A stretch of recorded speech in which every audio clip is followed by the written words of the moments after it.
ओम श्री परमात्मने नमः।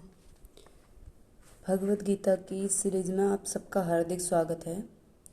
मित्रों, हमने द्वितीय अध्याय के सभी श्लोकों का क्रमशः सामान्य अर्थ जाना, जो कि परीक्षाओं के लिए और अन्य लोग भी जो भगवत गीता को जानना चाहते हैं उनके लिए महत्वपूर्ण है। इसके अतिरिक्त अब क्योंकि भगवत गीता में 700 श्लोक हैं, तो जो जो महत्वपूर्ण होंगे, जो अत्यधिक ज्ञान वृद्ध होंगे, ज्ञान बढ़ाने वाले होंगे, अत्यधिक ज्ञान से युक्त होंगे, जैसे कुछ श्लोक तो समस्त 700 के 700 श्लोक इम्पोर्टेंट हैं। प्रथम अध्याय में जैसे हैं तो वहाँ पर की भूमिका जैसी है, कैसा हुआ क्या हुआ, तो उसको छोड़ करके आगे बढ़ते हैं। तृतीय अध्याय में जो जो महत्वपूर्ण श्लोक होंगे उनके विषय में चर्चा करेंगे। तो जब पहला अध्याय है अर्जुन विषाद योग, दूसरा है सांख्य योग, तो उसमें भगवान ज्ञान की शिक्षा देते हैं, ज्ञान को श्रेष्ठ बताते हैं अर्जुन को। तो अब आगे अर्जुन कहता है कि यदि हे भगवान, प्रथम श्लोक का भाव है कि जब ज्ञान ही श्रेष्ठ है तो फिर मुझे कर्म में क्यों लगा रहे हैं आप, जो युद्ध का कर्म है। कर्मण्येवाधिकारस्ते मा फलेषु कदाचन मा कर्मफल हेतुर्भुर् मा ते संगोस्त्व कर्मणि, इस प्रकार से श्लोक कहा भगवान ने द्वितीय अध्याय में। तो कहा कि हे भगवान, जब ज्ञान ही श्रेष्ठ है तो फिर मुझे इस घोर कर्म में क्यों लगा रहे हैं। ऐसा पहले श्लोक का भाव है कि ज्यायसी चेत कर्मणास्ते मता बुद्धिर्जनार्दन यत्किम तत्किम कर्मणि घोरे माम नियोजयसी केशव, हे केशव, मुझे क्यों इस घोर कर्म में लगा रहे हो। तो भगवान बताते हैं कि, और भगवान से अर्जुन प्रार्थना करते हैं कि हे भगवान, मुझे ऐसा ज्ञान दीजिए, ऐसी बुद्धि मुझे दीजिए जिससे मैं कल्याण को प्राप्त हो जाऊं। यानी कि पहले दूसरे अध्याय में ही कह दिया था कि शिष्यस्ते हम साधि माम त्वाम प्रपन्नम, तो मैं शिष्य हूँ आपका और आप मुझे शिष्य भाव से मुझे शिक्षा दीजिए। तो यहाँ पर कह रहे हैं कि अब भगवान अर्जुन के 2 श्लोक बोलने के बाद भगवत गीता की तृतीय अध्याय का तृतीय श्लोक है, लोकेस्मिन् द्विधा निष्ठा पुरा प्रोक्ता मया नघ ज्ञान योगेन सांख्यानां कर्म योगेन योगिनाम्। हे अनघ,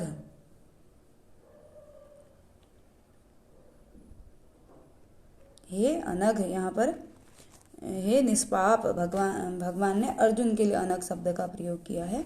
अस्मिन् लोके मया पुरा द्विधा निष्ठा प्रोक्ता, इस संसार में मेरे द्वारा 2 पूर्व में, क्योंकि हर चतुर्युगी में भगवान का जन्म होगा और कृष्ण के रूप में वो आएंगे। तो ये जो युग होते हैं वो बदलते रहते हैं, बार बार चतुर्युगी आती रहती है, तो हर युग में भगवान का जन्म होता है। तो पुरा प्रोक्ता, मेरे द्वारा पूर्व में ही द्विधा निष्ठा, 2 प्रकार की निष्ठाएं इस लोक में कही गई हैं। ज्ञान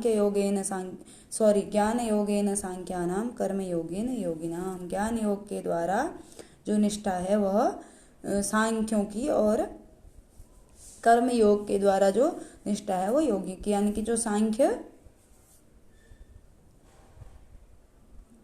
योगी हैं, जो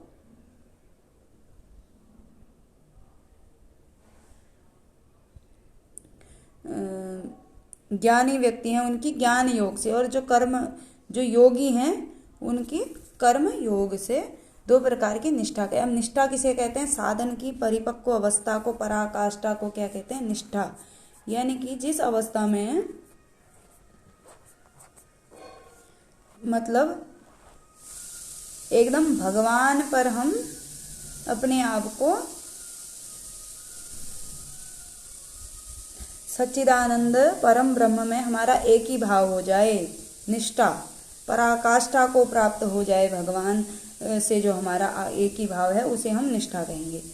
तो हे निष्पाप, इस संसार में मैंने 2 प्रकार की निष्ठाएं कही हैं। एक तो सांख्यों के लिए, जो सांख्य योगी हैं उनके लिए ज्ञान योग की निष्ठा, और दूसरा जो योगी हैं उनके लिए कर्म योग की निष्ठा।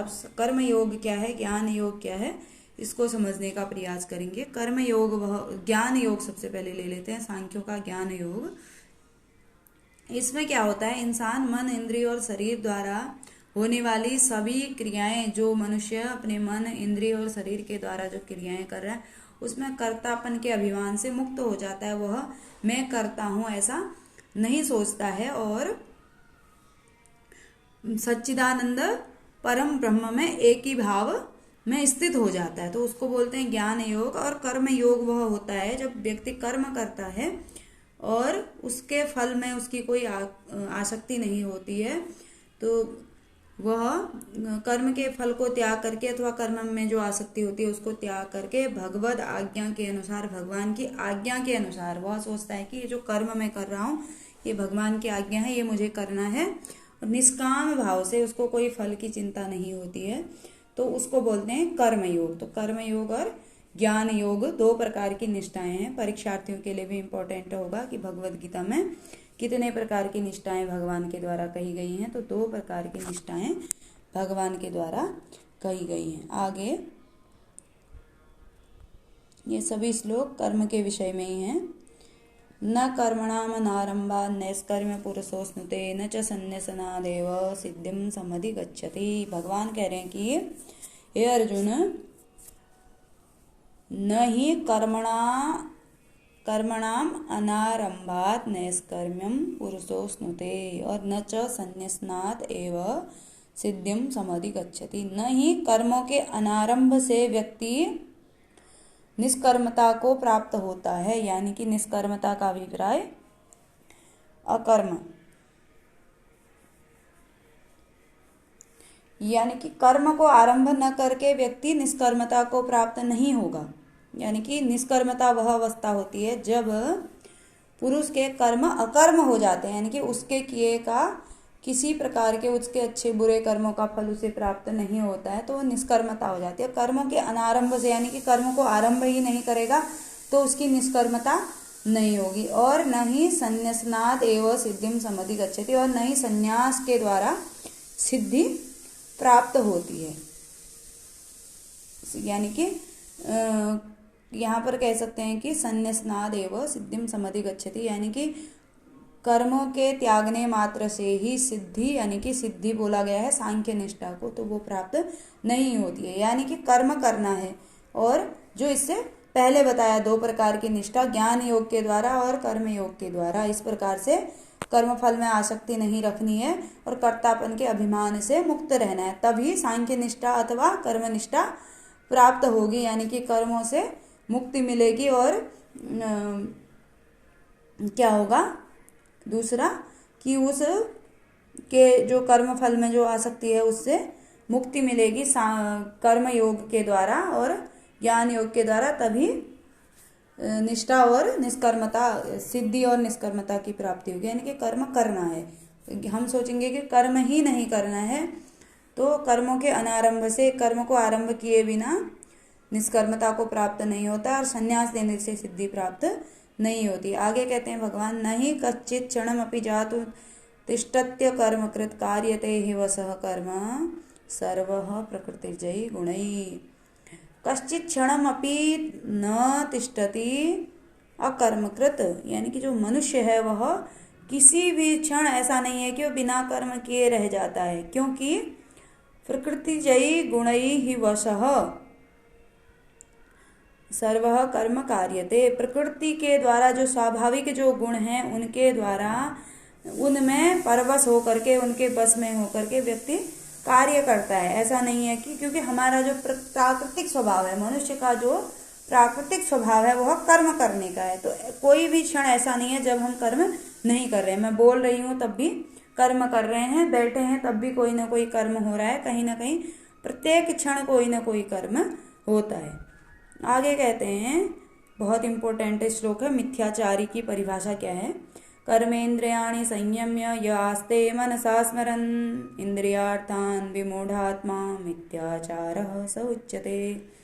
कि कर्मेन्द्रियाणि संयम्य य आस्ते मनसा स्मरन्, क्या होता है कि कुछ व्यक्ति कर्मेंद्रियों को संयमित करके, यानी कि यहाँ पर हम काम इत्यादि या इच्छाएं जो भी हमारे संसार में हैं उनका भाव ले सकते हैं कि कर्मेंद्रियों को, 5 कर्मेंद्रियां हैं, सभी लोगों को पता है, पाद, पाणी, वायु और उपस्थ। तो जो 5 कर्मेंद्रियां हैं उनको संयमित करके, कर्मेंद्रियाणी को संयमित करके, कर्मेंद्रियों को संयमित करके, यानी कि जो उनका कर्म है उन्हें, अथवा हम ज्ञानेंद्रियों का भी अभिप्राय ले सकते हैं कि जैसे आँख का कर्म है देखना, कोई अच्छी चीज़ देख ली या बुरी चीज़ देख ली, उसको संयमित करके, यानी कि उसको तो हम उस चीज़ को देख, यानी कि आँख को अच्छी चीज़ देखने का मन होता है, मतलब आँख प्रेरित करती है, कर्ण अच्छा संगीत इत्यादि सुनने को प्रेरित करते हैं, जिह्वा अच्छा स्वाद लेने को प्रेरित करती है। तो हम इन चीज़ों को संयमित करके, व्यक्ति क्या कर रहा है, उसको संयमित कर रहा है, यानी कि जिह्वा को अपने विषय से हटा रहा है, कर्णेंद्रियों को संयमित करके अपने विषय से हटा रहा है, लेकिन मनसा स्मरण आस्ते, मन से उसका स्मरण कर रहा है, उसने, हम काम को ही ले लें, काम भावना को त्याग दिया है उसने, और या अथवा उसको किसी चीज के अच्छे स्वाद को लेने की इच्छा है, उसने उसको त्याग दिया, परंतु मन से वह उसको स्मरण कर रहा है। मन को, इंद्रियों को तो हठ पूर्वक जबरदस्ती रोका हुआ है, लेकिन मन से उस चीज को स्मरण कर रहा है, मन में उस चीज को, उस जो भी इच्छा है उसका स्मरण कर रहा है। तो इंद्रियार्थान विमूढ़ात्मा मिथ्याचारः उच्यते। तो ऐसा विमूढ़ व्यक्ति, ऐसा जो व्यक्ति है वह